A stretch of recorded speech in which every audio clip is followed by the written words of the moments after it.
En yfir í altara sálma, Gosdrykkir elska ál, heiti næsta erindis og sá sem ætlar að segja okkur þá ástarsögu Carlos Cruz, forstjóri Vífilfells. Gjör svo vel, Carlos. Takk fyrir það. Góðan daginn, kæru gestir. Pétur, þakka þér fyrir að bjóða mér. And thank you very much for inviting me, basically. Okay, so yes, it is true. I mean, indeed, we've been refreshing Iceland since 1942 when Björn Ólafsson created Vífilfell, and it means that we will celebrate next year our 75th anniversary. So, and we trust that we will keep on refreshing Iceland for many years, and especially using aluminum for our containers.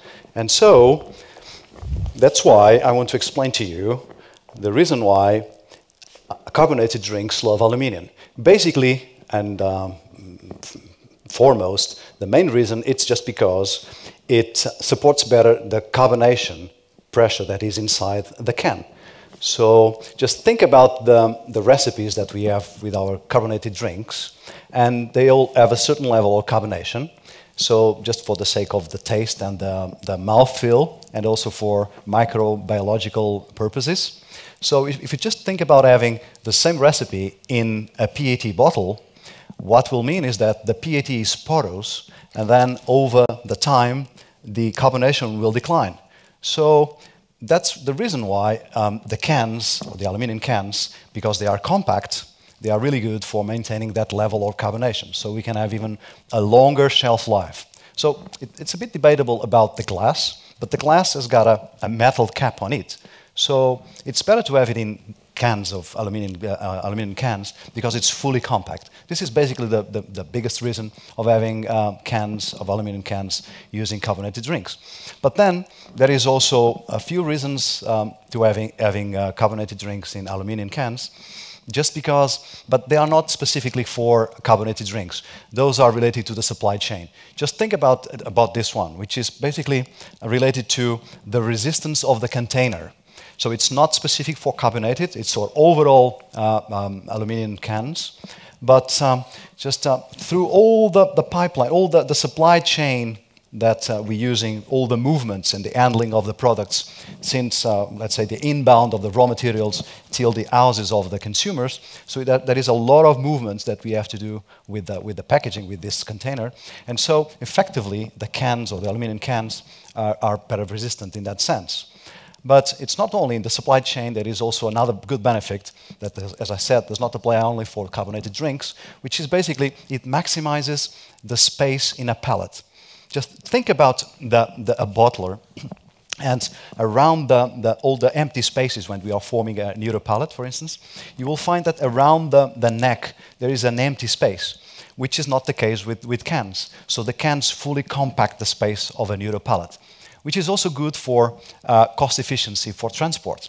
So if you just think about having less weight with more liquid in the same space, so it's more efficient to transport using a compact Euro pallet of cans. And also the production team loves a lot having cans, just because we just cut one of the processes when we are packaging our drinks, so it doesn't have to go through the labeling machine, because it comes already with labels on it. So this is one of the reason behind the supply chain. But also, we as let's say, marketeers, we also love to talk about this other point, which is basically the feeling of the temperature when you have the metal fill. So it is really good for that sense for consumers to feel the temperature. So it relates better when you touch with the fingers with metal. And finally, because as I said about the marketeers, it's really good to have this kind of packaging because we can do basically a 360 brand printing, so we can sell our proposal better to the consumers. So overall, these are the reasons that make very exciting to have carbonated drinks under aluminum bottles, or in this case, aluminum cans. So, but then But then let me share with you some numbers that we have been dealing during 2015.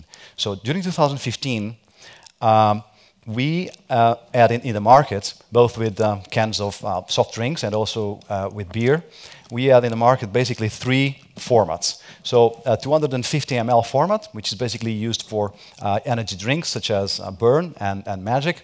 And we also had a 330 ml can, which is basically for brands like Coca-Cola, Fanta, Sprite, and also for beer like Viking and Thule. And 500 ml, which is by excellence a beer container. So, but we also have for Coca-Cola in cans of 500 ml. And that said, in 2015, we introduced in the market about 24 million units, 24 million cans, let's say, divided by those 3 formats. And that is basically, in a yearly basis, 73 units or 73 cans just for our products for Iceland, for each of the Icelanders. And that means, in terms of overall tons, it means 342 tons that we introduced into the market, divided by basically 2/3 in beer and 1/3 in CSDs.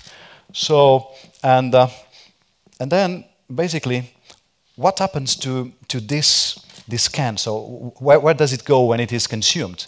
So this 342 tons, what is happening with that? So, and we are proud to share with you that we were co-founders of, back in 1989.